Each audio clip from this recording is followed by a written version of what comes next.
of a hedgerow.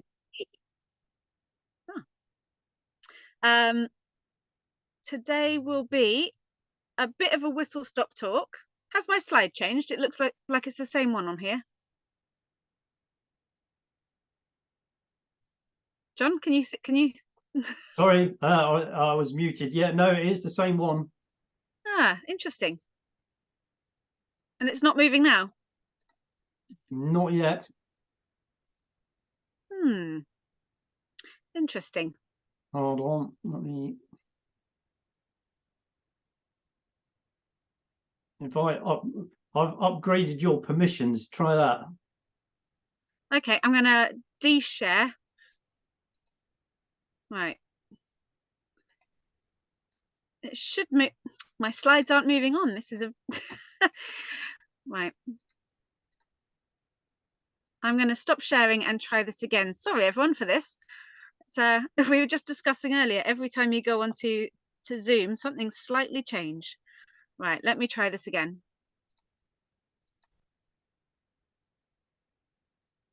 Right.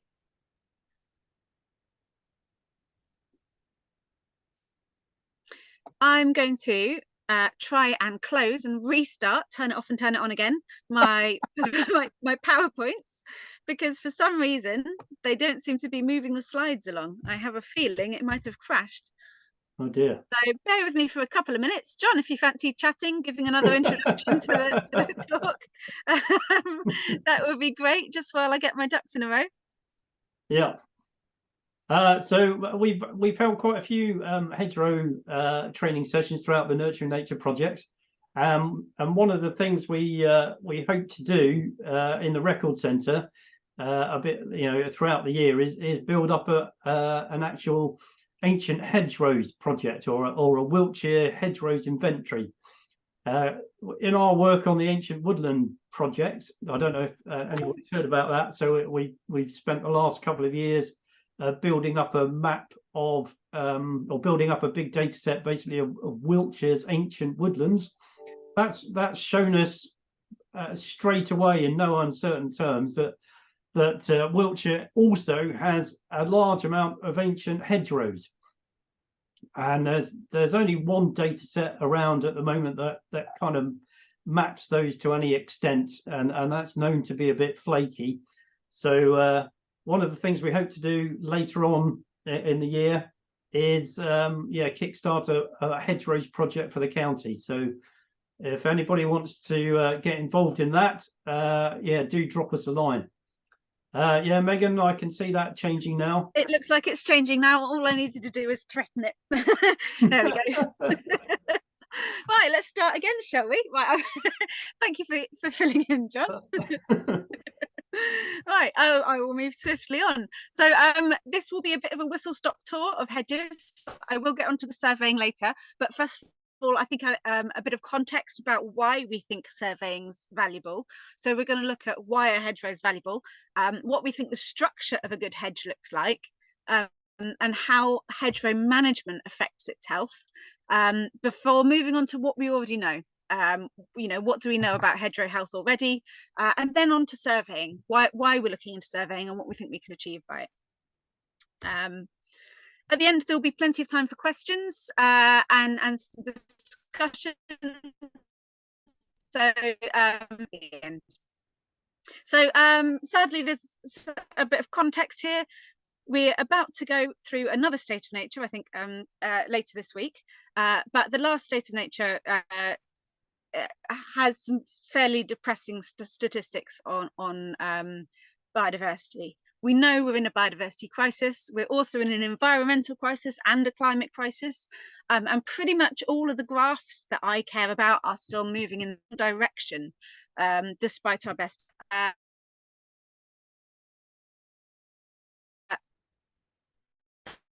Are a really important tool in our toolkits, and have the capacity to help on many fronts. 70% of the UK land is agricultural, so what we do within that is hugely important for our native wildlife. This hopefully will be the last depressing slide I show you today. This is the BTO figure for farmland bird indicator species between 1970 and 2021. And it shows that we've seen massive declines, 55% since 1970. And while that decline has slowed, that we are still in decline. And for context, 84% of these farmland bird indicator species use hedgerows. And similarly, we've lost about half of our dormouse population since the millennium, and about the same of our rural hedgehog populations as well. So 2 other species that really do rely on our hedgerow network. So there's obviously lots of different things that are contributing to these declines, and it's not just hedges. But because so many of these things do rely on a healthy, well-managed hedgerow network, making sure we provide that can be a really great starting point. And what's more, I would say by tweaking the way we manage our existing hedge network, we have the potential to see some really rapid improvement with little to no encroachment into the land area that feeds us. The infrastructure is already there, so a few tweaks to the way we manage it can make all the difference. So why are we involved? I work for an endangered species charity. Why do we work in habitat work? Well, to me, I think it's obvious. Hedgerows are chock-a-block full of wildlife. They are incredible for biodiversity. George Eustace described them as the single most important ecological building block left in this country. And I certainly wouldn't disagree with that. This is a study published by Robert Walton down in Devon, and he did a study on an 85-meter stretch of hedgerow outside his farmhouse down on Dartmoor, and found 2,070 different species, which I just think is absolutely mind-boggling. And even this, you know, the author Robert, even he thinks this is an underestimate of the true number. And this is just in Devon. So, you know, imagine scaling that up nationwide, what our hedgerows could accommodate. So how do they do it? Well, they do it in 3 main ways for wildlife. They provide 3 main roles. The first one is a physical home. So loads of species use hedges for nesting, for overwintering. This could be birds, hibernating hedgehogs, dormice, other small mammals, bumblebees, all sorts of things will be physically living in our hedgerows. Then we get other things. So we call it a complementary habitat. So wildlife that might not directly live in the hedges still depend on them. So this might be for food, or it might be for shelter either from the elements or shelter from predators. This is a picture of a barn owl in my orchard. It hunts up and down the hedgerows, but you know, we've also got winter visiting birds that come, things like fieldfares and redwings that come and enjoy the hedgerow fruit during the winter months. And lastly, the last role of hedgerows for wildlife really is the wildlife corridor. This is the one that a lot of people will think of. You know, hedgerows are wildlife corridors. They help connect populations that might otherwise be isolated. And these corridors allow species such as bats, butterflies, moths, etc. to navigate the countryside. Also things like dormice to move between remnant patches of habitat.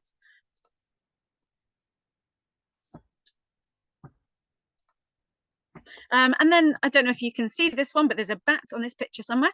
And there's some species that actually use a hedgerow not just for one of these functions, but for all 3. Bats are a really good example. They need 3 things to thrive in a habitat. They need a roosting site, a safe commute, and plentiful insects to feed on. And hedgerows and hedgerow trees can provide all 3 of these. This reflects their use as home, food, and connectivity. Similarly, hedgehogs, they will nest and hibernate at the bottom of a hedge. They'll feed on hedgerow invertebrates on the margins, and then they use the hedges to navigate the landscape. They love to follow linear features, where they can also seek shelter as and when they need to. And my favorite example is dormice. Again, they use it for home, food, and as corridors. You know, we normally think of dormice as coppice woodland species, hazel coppice woodland, but actually hedges are capable of sustaining breeding populations of dormice too. But to do this, the hedges need to be big and they need to be healthy. And they also need to be species rich. Dormice eat a variety of foods, and that changes throughout the year. So they might start off eating blackthorn flowers, they'll move on to other flowers, then they'll move on to things like aphids, blackberries, and then hazelnuts later on in the season. And so to live in a hedgerow, they need a variety of different food sources within that hedge. And of course, they are arboreal creatures. They prefer to travel across branches than across the ground. So actually, in our countryside, it's hedges that provide the safest way to cross. As part of our dormouse conservation work, we actually reintroduced dormice to areas of the countryside where they have been lost. And before we do this, we actually need to make sure these populations won't become isolated and have that good connectivity to other populations. So this is really important, especially for dormice, because this might allow the dormice to inhabit fragments of woodland that might otherwise be too small to support a stable population. It also helps gene flow between dormice populations in different woodlands, allows movement that might recover declining populations, and crucially allows dormice to migrate to suitable new habitat as and where it might be becoming available. As I said, we've lost about half of our dormice population since the year 2000, and they've gone extinct from 17 counties in the last 100 years. So it is fair to say they're in a spot of trouble. But actually, I think one of the benefits of using hedgerows and dormice together is if we get hedges right for dormice, which are a fairly fussy little broad range of other species as well. Habitation is hedges mimic the habitat that you find typically at a woodland edge. They have overlapping elements of woodland, flowering scrub, and grassland habitat. This means they are capable of supporting loads of different species from each of those habitats. Like 80% of what we would normally call woodland bird species also use hedgerows. Actually, it turns out there's a huge amount of wildlife that thrives in this particular combination of features. And that makes hedges more valuable than the sum of its parts. The closer that you look at our native ecology, the more species you'll find thrive in this woodland edge type habitat structure. And the reason for that, I think, is fascinating. You know, it's because this represents something fairly similar to what they will have evolved to. You know, it's very unlikely that we would ever have had closed canopy woodlands. We would have had patches of woodlands, but also glades, areas of scrub with pasture and scattered trees. There would have been herbivores crashing, crunching, browsing, eating, foraging across the landscape, making sure that actually this pre-agricultural wildwood was dynamic. So it will have represented this woodland, the flowering scrub, and this pasture, this wonderful sort of woodland edge type habitat. And of course, if this is what our ecology will have adapted to, it kind of helps to explain while the cultural habitats, so hedgerows, for example, but also traditional orchards, wood pasture, are so rich in wildlife because they mimic this sort of pre-agricultural habitat that we would have had. So for hedges, you know, of course, what we did was we just squeezed this amazing habitat into corridors. But while we might have lost the spatial dynamism of that pre-agricultural wildwood, we can actually still make sure that we keep that magic habitat combination through the way we manage our hedges. We manage them on a life cycle, and this keeps them at that really valuable stage of succession. And conveniently, this way of managing hedges isn't a new thing, but it's actually what we've been doing for centuries. By managing our hedges according to their life cycle, we keep them dynamic. So we reset the hedge succession when they mature out of this sort of Goldilocks stage of growth. And we create a habitat that's both useful to us and is also ecological dynamite for wildlife.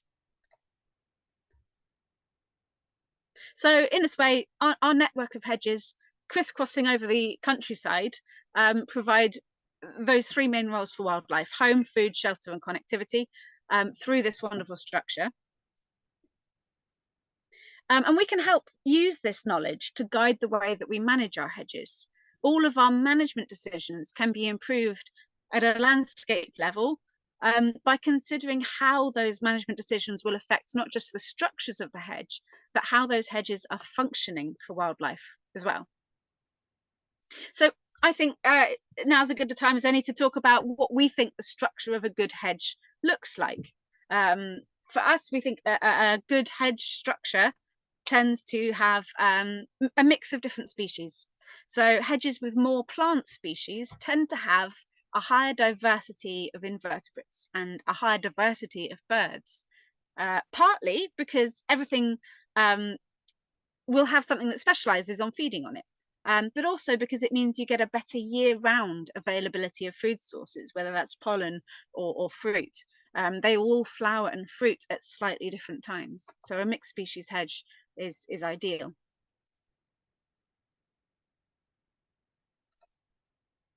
Next up, the height of a hedge, the height and the width, the size. So generally, increasing the size of a hedge tends to increase both the biodiversity and the abundance of wildlife that's within that hedge. And that's not just because a bigger hedge has more hedge volume, but actually it's also because the complexity of the hedge is increased with increasing height and width.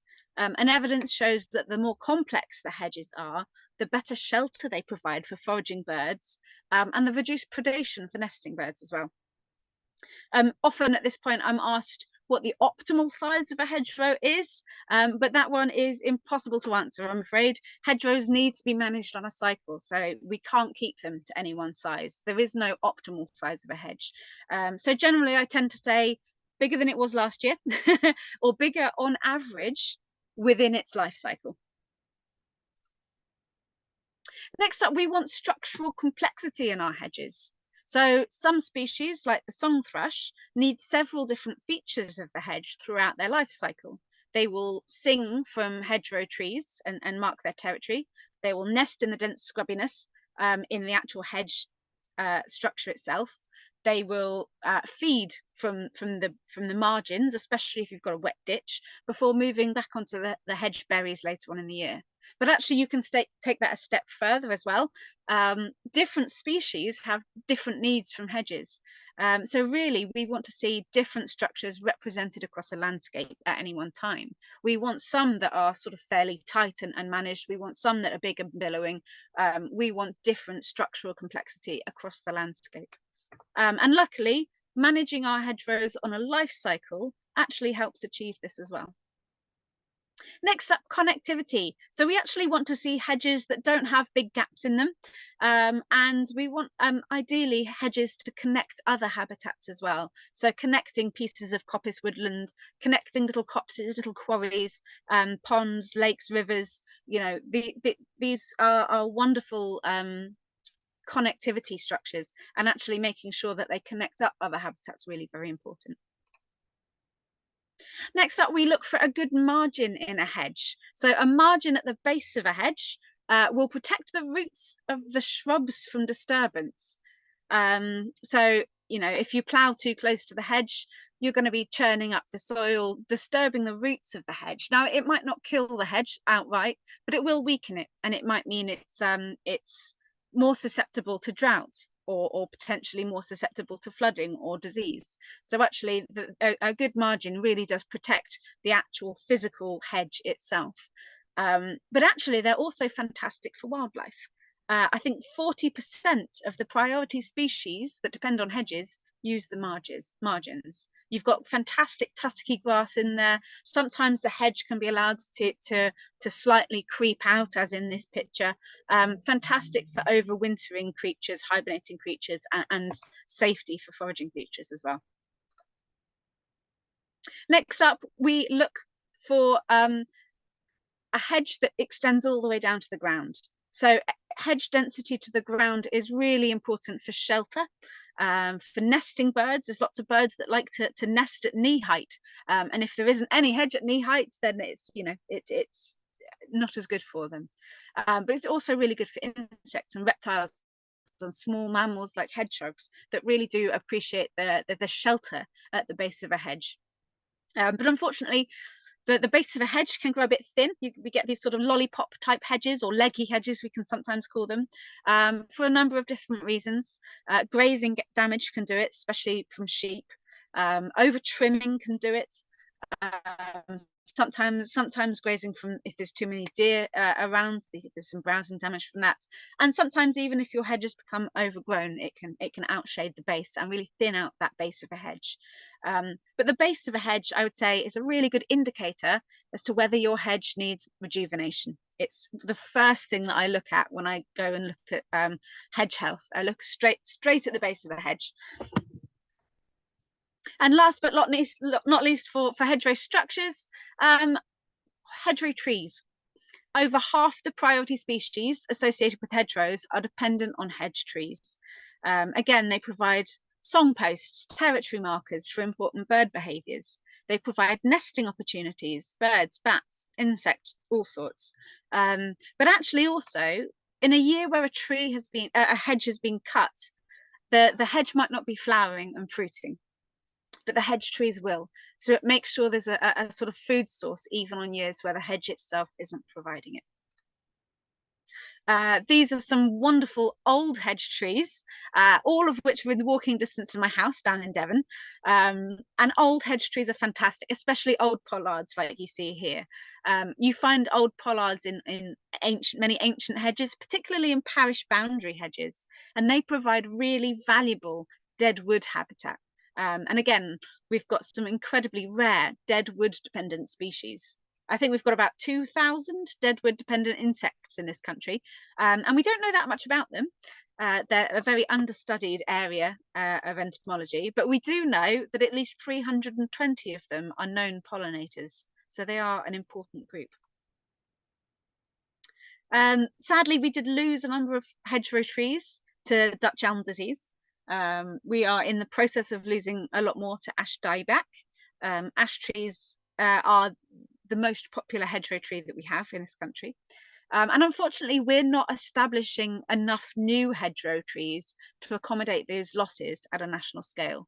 So the left-hand side of this map is a snippet from an old Ordnance Survey map in the 1880s.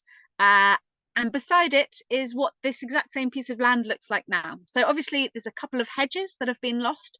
But to me, what's more striking is the loss of hedgerow trees. So on the left, all of those dots are mature hedgerow trees. And on the right, I think we're down to about 5. So we've lost a huge number of hedgerow trees. And I would say, you know, in a time where tree planting is all the rage, establishing trees in hedgerows is a no-brainer.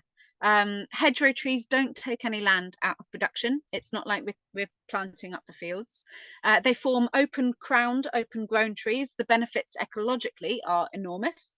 They can be managed for timber, for wood fuel, for additional crop production, and they're really flexible. You know, if you're worried about the shading that hedgerow trees might have on your crops, then you can put the large trees in your north-south facing hedges, and your small trees, things like your crab apples or your hawthorns, in your east to west facing hedges, and that reduces the shading impact on the crops.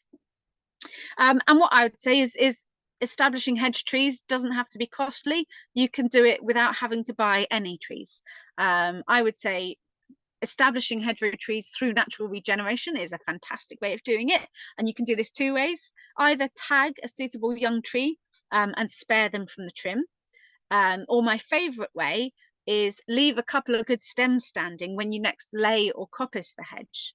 And that's what you can see in this image here. Someone's laying the hedge, they're choosing a few really nice looking specimens, and they're leaving those ones standing. And from that point onwards, those will be managed as hedgerow trees distinct from the hedge below. And actually, this has the real added benefit of preserving the genetic diversity that's already in your local tree populations. And again, genetic diversity is crucial. It's a tree population's defense, basically, against the unknown threats of the future. So very, very important that we make sure our hedges retain that wonderful genetic diversity. But of course, you can also plant trees, and call me an optimist, but whenever I see a gap in a hedge, I always think it's the perfect opportunity to plant a new hedgerow tree. And in this case here, this is an old sort of knackered enclosure hedge, so it's hawthorn dominant. Not only can you plonk a few nice hedgerow trees in there, but you can actually also increase the number of species in this hedge as well. At the moment, it's just hawthorn. You could put all sorts in here. This could be a crabapple, it could be an oak, it could be whatever takes your fancy.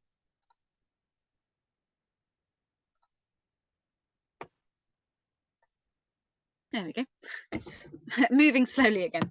But of course, you know, the origin story of a hedge can have a really big impact on the structure of it, but also the wildlife that you might find in it. Hedges all have different origins. I just mentioned enclosure hedges. Those are ones a lot of people are familiar with. They're largely hawthorn dominant, planted in the period of enclosures, which is about 500 years.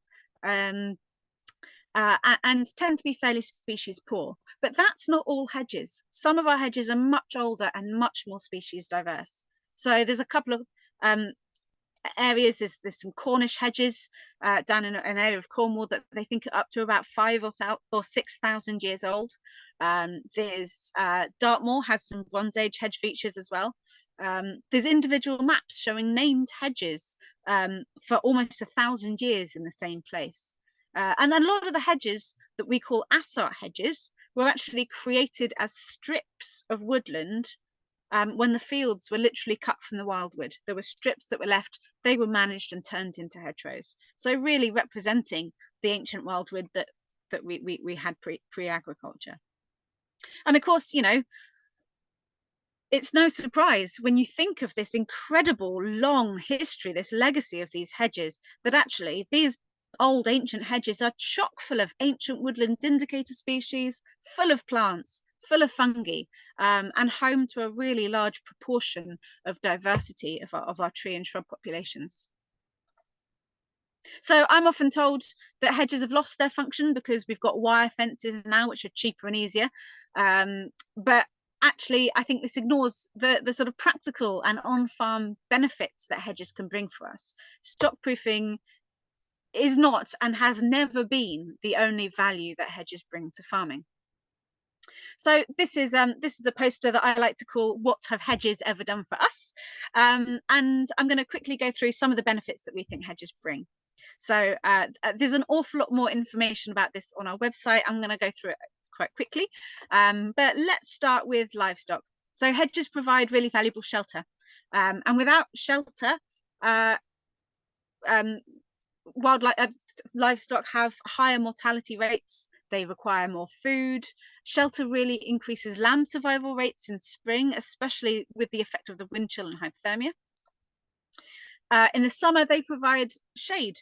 And you know, we're getting more and more heat waves, and heat stress can take a huge toll on livestock, particularly cows.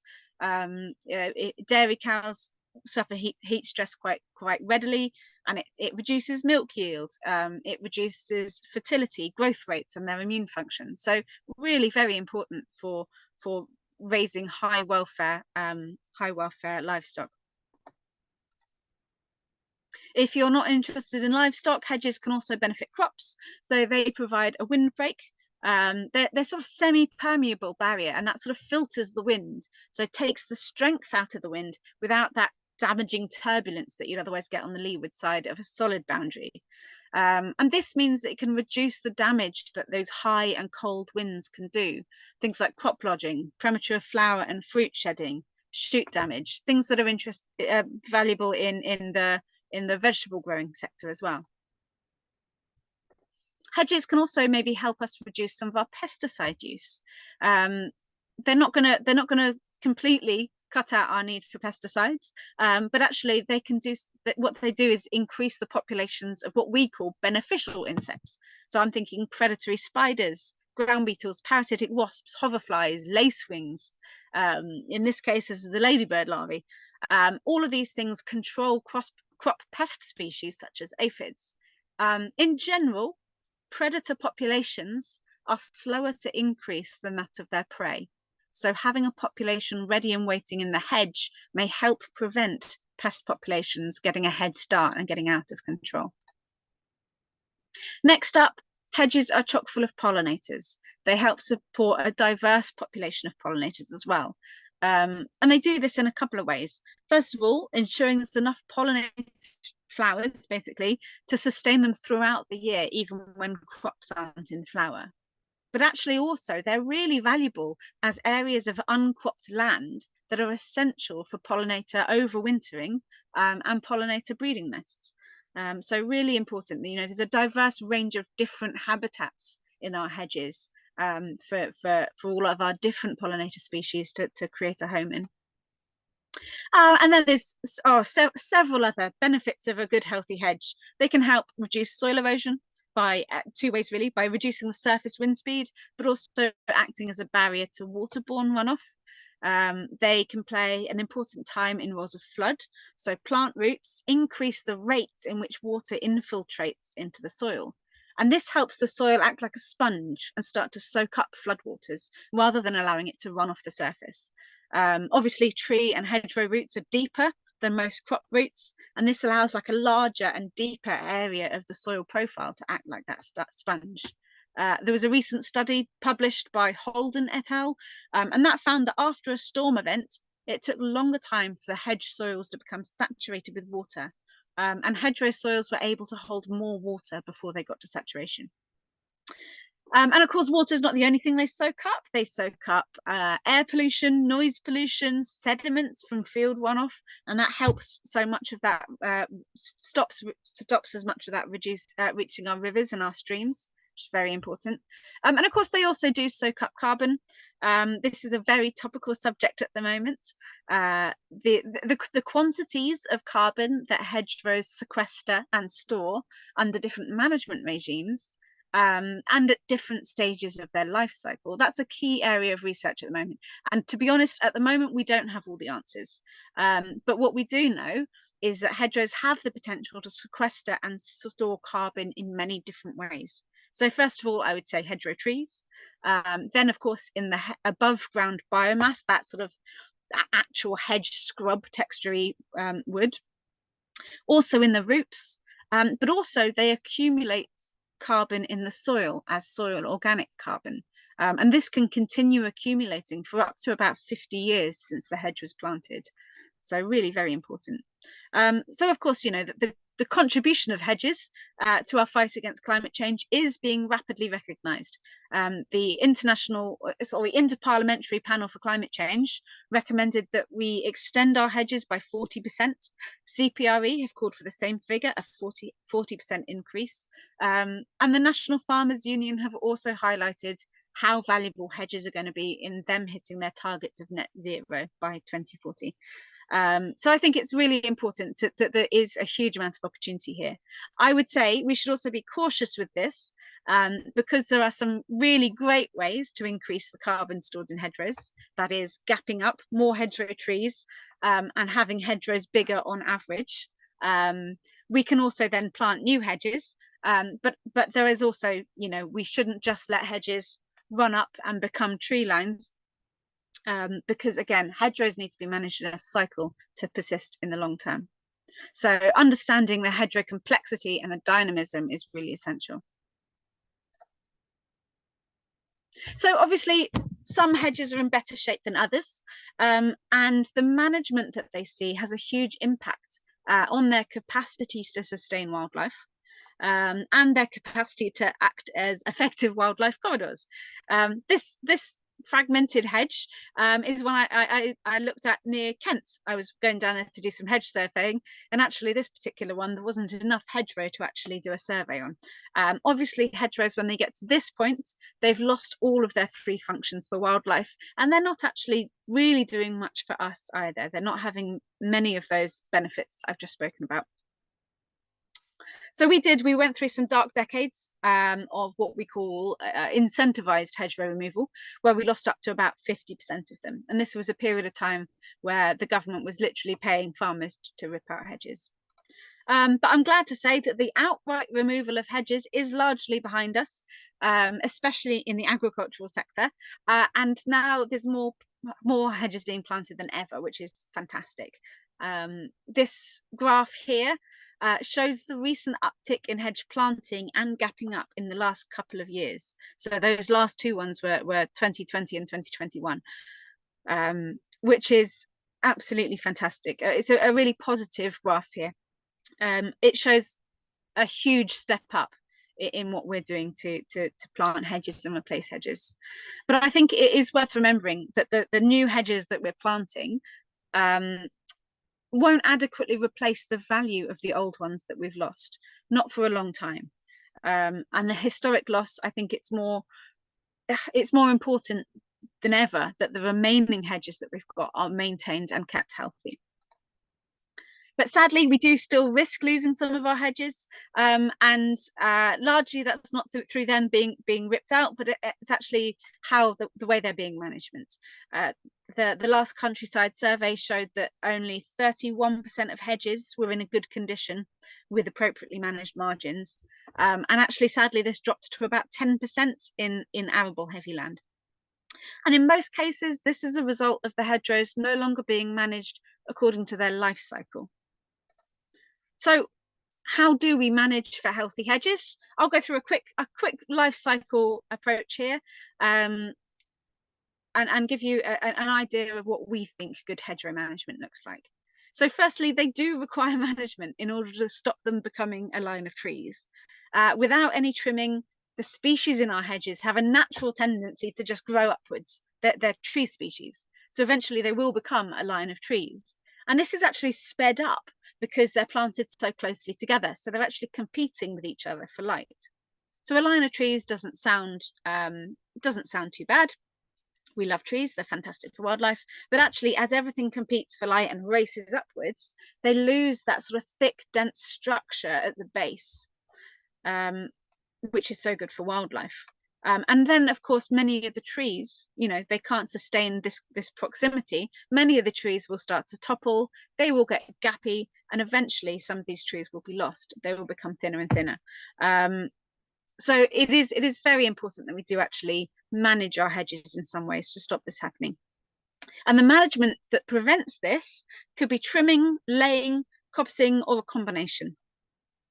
So how does trimming affect a hedge? So trimming a hedge, it changes the balance of hormones in the plants. So cutting off the growing tips takes out the hormone that encourages the race to the sky. And this means they put more effort into branching growth instead. So taking out those top buds means a few of the other buds further down spring into action, and you get much more branching growth. And you can actually utilize this natural response to create a really great dense hedge, which is fantastic shelter and a fantastic nesting habitat, by trimming lightly when a hedge is young or recently rejuvenated, by trimming them slightly higher and wider each time. So hedge cutting, can be a really valuable tool in our toolbox for good hedgerow management, but we do have to be careful. Unfortunately, when they're cut in the same way year after year, cutting can do some real damage. So cutting them every year often sadly goes hand with cutting them at the same height.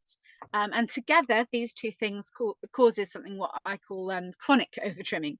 So when these two things are combined, it reduces the value of a hedge for wildlife, but actually it also threatens the future of the hedge structure itself. Again, a hedge, if it's being trimmed like this, will lose the density at the base. And again, I can't stress how essential the hedge base is for wildlife. Then stems start to be lost. At first they'll start stretching and it looks like they're stretching to fill the gaps, but as more and more stems are lost, those gaps start to get bigger and bigger and bigger if the management doesn't change. And in this way, hedges are literally fading from the countryside.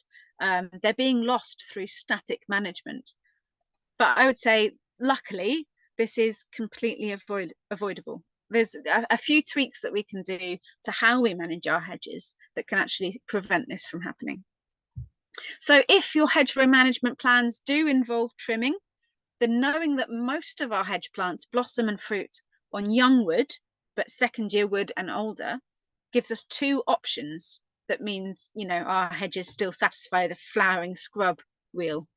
So the first one is longer trimming rotations. The example shown here is from Martin Lyons of the Nature Friendly Farming Network. And I think it elegantly shows how well a 3-year rotation impacts on the blossom of a young hedge. But actually, if you have the right equipment, you can take this up to 5 years or more too, depending on what species you've got. So with more blossom, of course, comes more fruit. I'd say even if you have a hugely diverse mixed species hedges, if they're trimmed to the same point each year, you cut off most of the flowering and fruiting potential, which reduces how useful it is to wildlife. So these longer trimming rotations can do a real valuable role in making sure that we've got those two food sources. The other option is called incremental trimming. And this is, that's a terrible term for what basically is just cutting higher and cutting wider each time you trim a hedge. So this is a really simple management tweak that keeps a border of young wood at the edge of your hedge each year. So each year you'll always have flowering and fruiting wood, even on cutting years. Other benefits for this, you know, you avoid the structural damage. You don't get a scar of a knuckle scar tissue at the trim line, which means you don't end up blunting your flail on the scar knuckle at the trim line. But for me, the biggest advantage of this is hedges that might otherwise be in a static trimming regime naturally grow and start moving again through their natural life cycle. And I'd say the results of this kind of management speak for themselves. So this is a hedge that's trimmed every single year, but it's trimmed slightly higher and slightly wider each time. And this is what's achievable, even on an annual trimming regime. Absolutely jam-packed full of flowers and fruits, this one. And then sometimes for a hedge, you know, it's best to do nothing at all for a while.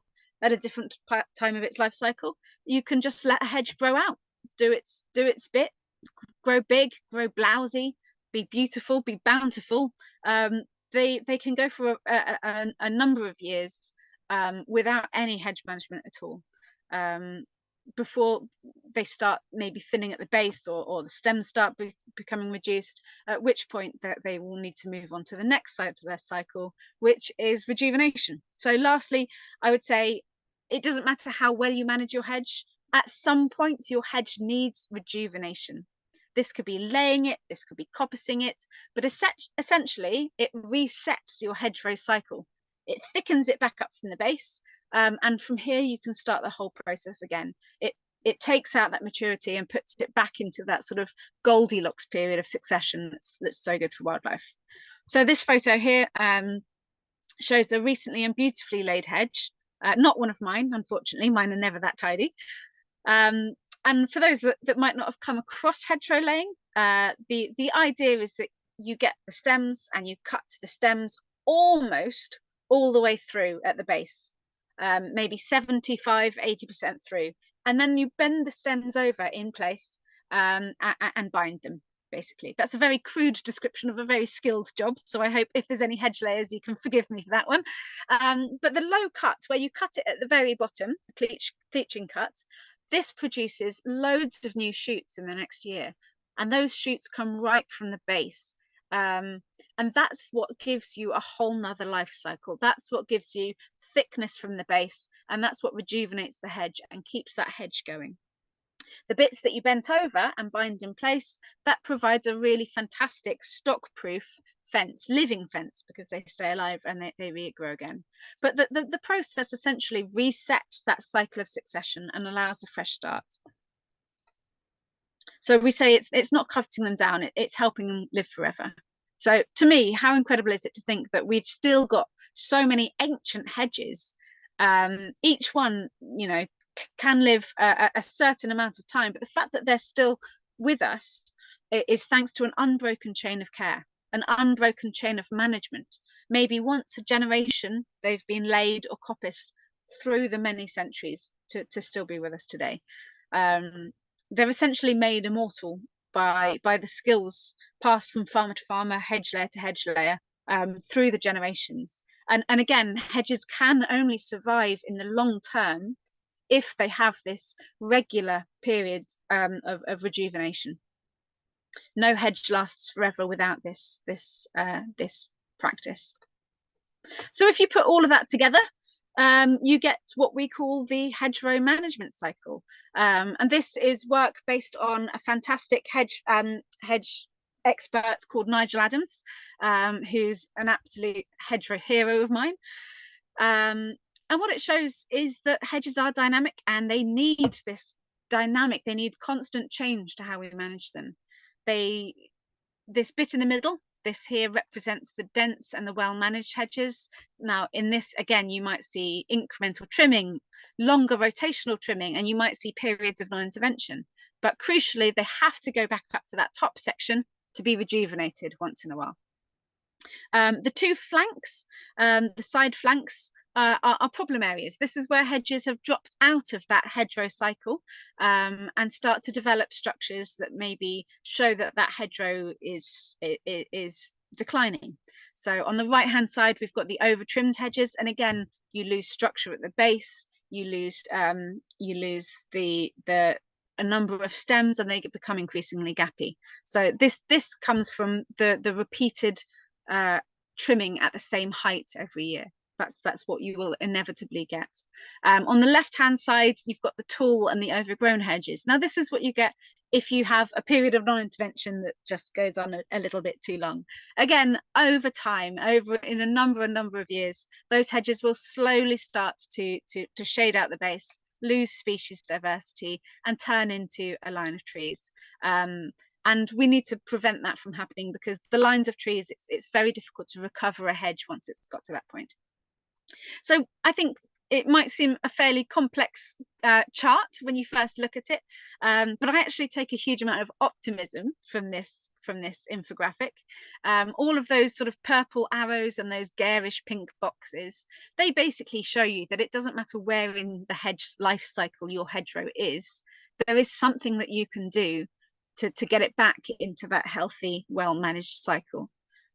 There's always something, until you get to line of trees point, there's always something that you can do to bring your hedgerow back into healthy condition. And I take a huge amount of optimism for that. And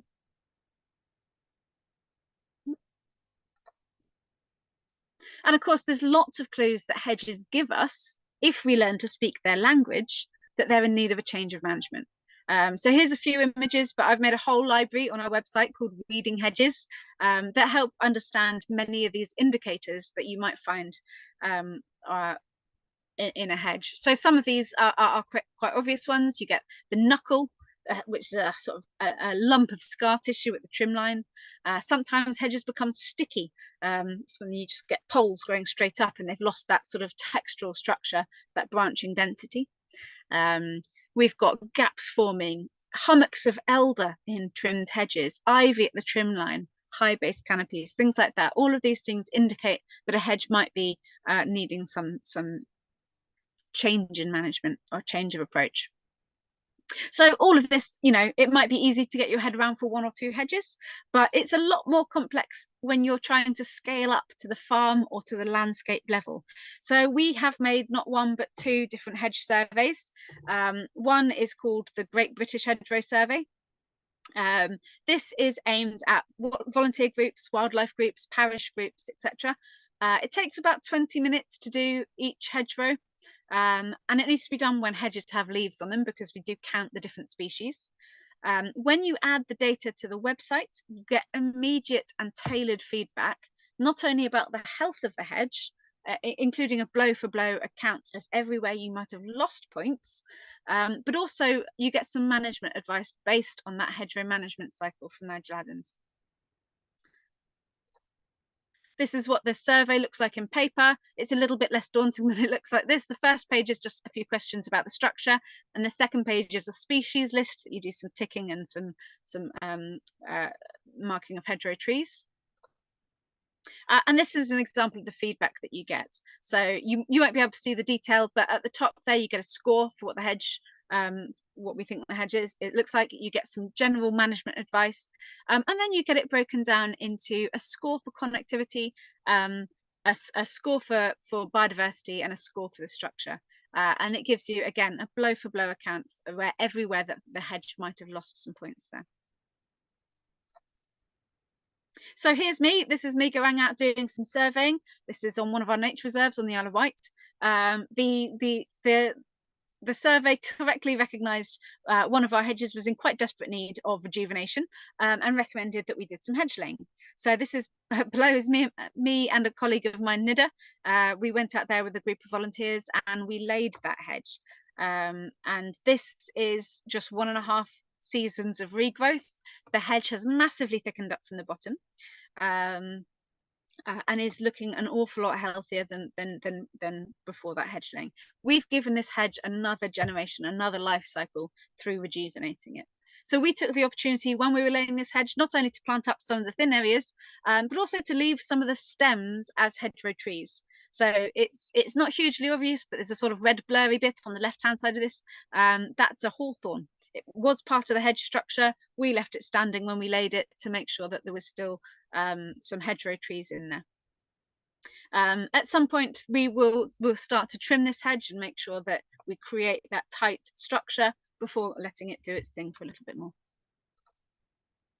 So on the website, there's plenty of photo gallery tutorials to help describe and show you real life examples of what hedges at different stages of their life cycle look like, and how to recognize those different stages in the life cycle, what you're looking at. As well as a whole library that I call Reading Hedgerows, which is really to not just understand the health of a hedge, but understand the effects that past management will have, and work out again where you are in the life cycle, where you need to go. And we've also created a second survey. This one is aimed specifically at farmers, and we call this one Healthy Hedgerows. And this is actually an app. It's a rapid assessment hedgerow management app, which we designed for farmers and land managers. And it's based just on 6 different questions. So it's really, really quick. It's really, really simple to use. And it gives instant management advice for each hedgerow surveyed, again, based on that inherent life cycle, as outlined by Nigel. So it's designed as a really simple tool to help farmers that are interested in transitioning back to that sort of traditional hedge life cycle management. So I think it's fair to say it's relatively easy to apply the hedge life cycle to 1 or 2 hedges, but to do it across a whole farm is difficult, and that's why, you know, we inbuilt the sort of speed and simplicity of this app. So for this app, you're just looking at 6 questions. Most of those are either multiple choice, like which hedgerow structure image does your hedge more closely resemble, and then a couple of simple average measurements such as height, width, total gap length, and number of trees, and the height of the base canopy. And all of the hedges that get surveyed are drawn up on a map, so you can use this to help plan future hedgerow management at a farm or a landscape scale. This helps you work out which hedgerows to prioritise. Where do you start? You know, these things aren't hugely easy. I would say, you know, as the old adage goes, you can't improve what you aren't measuring. So these simple surveys are really designed to help improve hedges one by one. We try to demystify hedgerow management and offer some bespoke advice through these surveys. So ideally, what do we want to see? I personally want to see hedges bigger. I want to see them made better and more joined up. I want to see them fulfilling their potential economically, ecologically, and environmentally. And I really want to see them managed on a life cycle, including rejuvenation. I always like to end a talk with this poster. You won't be able to see much of the detail, but this is all on the website. It shows the history of hedgerows, and hedges have a long and very exciting history. I think the future looks good for hedges. They've been with us in some form, at least, since the Bronze Age, and they've weathered some pretty turbulent times since then. You know, last century wasn't the first time, nor will it be the last, that politics has had a big impact on our hedges. There's been land enclosures, there's been riots and uprising. Honestly, the history of hedges is almost as fascinating as their wildlife. But now we're recognizing how many benefits they bring us on so many levels. There is a real growing buzz, there's a growing interest in making sure they thrive. And actually, we've got a lot to thank farmers for with this when it comes to hedges. Hedges are a man-made, man-managed habitat, and it's actually centuries of farming that's led to this wonderful network of hedges that we see today. And while this poster might show the history of hedges, I think it's time we start looking forward. You know, we've got over 400,000 kilometres of hedgerow in this country. And by tweaking the way we manage this existing hedgerow network, we have the potential to see some really rapid change with little to no encroachment into land that feeds us. The infrastructure basically is already there. We just need to make the most of it. We need to turn it back into the ecological dynamite that we know it can be. Thank you. If anyone has any questions, I will happily answer some questions. Either put your hand up or put them in the chat, or maybe we can have some in person if people would like to do that.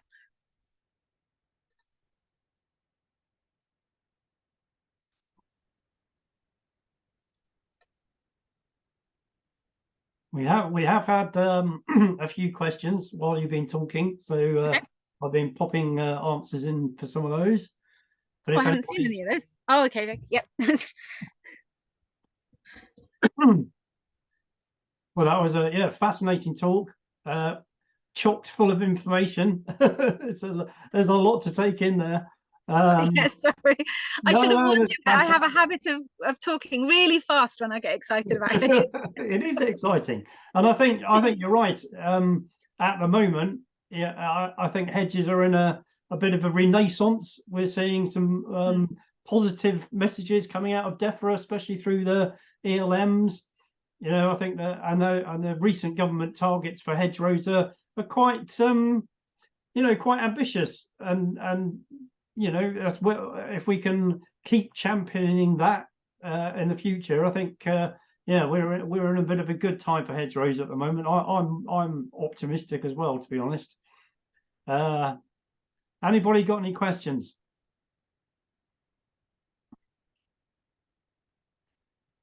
I'm just having a look at the ones that were on the Q&A. Okay, I hope I've answered those in the way that you would have done, but but yeah, as Megan was saying, there's an awful lot of information on the PTS website. I would definitely encourage you to have a look there if you want some more information. And there's an awful lot of organisations working for hedgerows. What's the umbrella group that you're part of? HedgeLink. Yeah, yeah, that's and right. actually HedgeLink are you know, it's an incredible group. It's an umbrella organisation that comprises of people like the Tree Council, the NFU, us, the Farm Wildlife Advisory Group, so all sorts of the National Hedge Laying Society, all sorts of different people, all with an interest and a stake in hedges are involved in that. And it was actually set up as part of the priority habitat scheme way back when, which means it does have some sort of official context, which is really good because as a group we not only discuss what's going on in the hedgerow world, be it research, be it politics. You know, we're in a point of change at the moment. You know, we're obviously changing the way that our farming works. We're moving away from one scheme and moving towards another. So there's an awful lot of change that's on the horizon for hedges. I haven't gone into the changes that are there because that could be a whole other talk.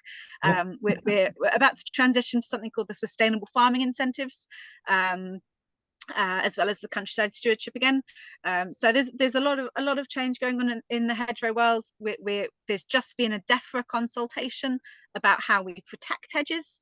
Obviously, it's illegal to remove a hedge without permission, but actually there were also some elements of hedgerow regulation tied into the basic payment scheme, which we're moving away from. So there's just been a consultation about how we think hedges should be protected going forward. And HedgeLink basically are a fantastic group to get together to discuss this and to provide responses to the government and to DEFRA. Brilliant. Well, if there's no other questions, last chance. I'm going to say thank you very much to Megan for again taking the time and the trouble to support our Nurturing Nature project. Thanks for a really good talk, and hope to see you again soon. Fantastic. Thanks everybody for coming and also supporting the Hedgerow Nurturing Nature project. As I said before, there's plenty of more events as part of the programme, so do keep your eyes on Eventbrite and on the Chalk and Chase website. Oh, we've got one question popping up. Let me just grab that. Oh, so Philip says thank you. Lots of other people are saying thank you as well. So yeah, thank you very much, everybody, and have a nice evening.